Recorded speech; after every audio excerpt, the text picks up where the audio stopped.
आज हम चैप्टर 8 जो कि हमारा साइंस का चैप्टर है जिसका नेम है हाउ डू ऑर्गेनिजम्स रिप्रोड्यूस, उसके बारे में आज मैं आपको बताने वाली हूँ। ठीक है, फर्स्ट हम जानेंगे कि रिप्रोडक्शन क्या होती है। Reproduction is a fundamental biological process where living organisms create new individuals similar to themselves, assuring the continuity of their species। जैसे रिप्रोडक्शन होती है, ठीक है, एक ऑर्गेनिज्म से अनदर न्यू यंग वन आता है। ठीक है, क्यों होती है? क्योंकि कंटिन्यूटी ऑफ स्पीसीज हमारे लिए बहुत ज़रूरी है। जैसे एक रोज़ प्लांट है, अगर उसके सीड्स नहीं बनेंगे तो उसकी जो स्पीसीज है ऑटोमेटिकली ख़त्म हो जाएंगी, इसीलिए रिप्रोडक्शन इम्पॉर्टेंट है। ठीक है, अब सेकंड जो है इस चैप्टर में आता है क्वेश्चन कि do organisms create exact copies of themselves. उन्होंने कहा क्या जो ऑर्गेनिज्म है अपनी सेम कॉपीज बनाते हैं?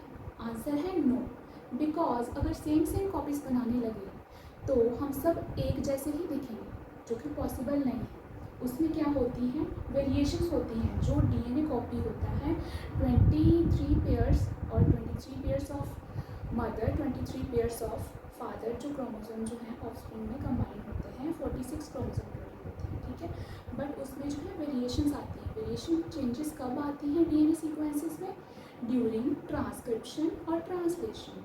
ट्रांसक्रिप्शन एक ऐसा प्रोसेस होता है जिसमें डीएनए से आरएनए बनता है और ट्रांसलेशन में आरएनए से प्रोटीन्स बनते हैं। ठीक है, ऐसे ही प्रोसेस जो है चलता रहता है, उसमें जाकर वेरिएशन आती है। फिर जो न्यू यंग वन है उसमें जो फीचर्स होते हैं वो डिफरेंट होते हैं एज़ कम्पेरिजन टू अपने मदर और फादर।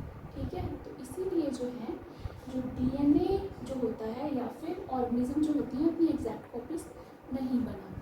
ठीक है, अब द इम्पॉर्टेंस ऑफ वेरिएशंस। अब वेरिएशन आने के क्या इम्पोर्टेंस है, क्या ज़रूरत है? ठीक है, अब देखिए फर्स्ट है variations are important because they are crucial for survival and evolution. अब वेरिएशन क्यों आती हैं? जैसे कि मैं यहाँ पे रहती हूँ, ठीक है, मैं अगर मुंबई में रहती हूँ तो मेरी बॉडी उसके अकॉर्डिंग अडेप्ट है। ठीक है, अगर मैं हिमाचल में चली जाती हूँ तो मैं कैसे उस एनवायरनमेंट में अडेप्ट कर पाऊँगी? क्योंकि मेरे अंदर वेरिएशंस होंगी ना, वहाँ पे 6 महीने के बाद मैं वहाँ पे अडेप्ट कर जाऊँगी। तो इसीलिए वेरिएशन जो है इम्पॉर्टेंट है हमारे सर्वाइवल के लिए। ठीक है, for better adaptation new environment. जैसे कि एनिमल्स हैं, ठीक है, वाइल्ड एनिमल्स, अगर वो फॉरेस्ट में रहते हैं, ठीक है, अचानक कोई डिज़ास्टर आ गया या फिर पेड़ों की कटिंग करते किसी ने, ठीक है, डिफॉरेस्टेशन होगी, उन्होंने क्या करना है उस टाइम? एनिमल्स जो है एक जगह से दूसरी जगह चले जाएंगे, क्योंकि उन्होंने सर्वाइव तो करना ही है। तो कैसे वो न्यू एनवायरनमेंट अपने आप को अडेप्ट करेंगे? क्योंकि उनके अंदर वेरिएशंस होते हैं। ठीक है, अब नेक्स्ट है कि फॉर इंडिविजुअल आइडेंटिटी।